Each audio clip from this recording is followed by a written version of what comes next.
Welcome to our channel. If you want to watch live sports without paying up front by using free trial subscriptions, follow these step-by-step instructions to access sports streaming services.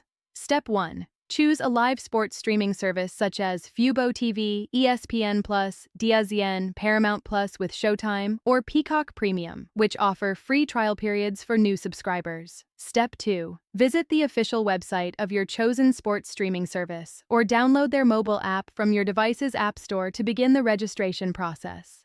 Step 3.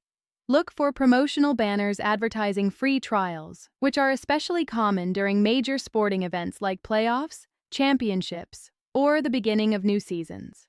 Step 4. Click Start Free Trial or Try It Free to begin registration.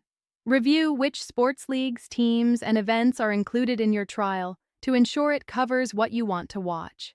Step 5. Create a new account by entering your email address and setting a secure password. Make sure you're using an email that hasn't previously been used for a trial with this service. Step 6. Enter your personal information as required, including your name and zip code, which may determine which regional sports networks and local channels are available in your area.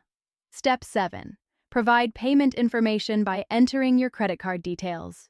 Your payment method won't be charged during the trial period, but it's required to continue access after the trial ends. Step 8. Complete registration and start streaming live sports immediately. Set a reminder to cancel before the trial expires if you don't want to continue with a paid subscription after testing the service. Don't forget to like this video and subscribe to our channel.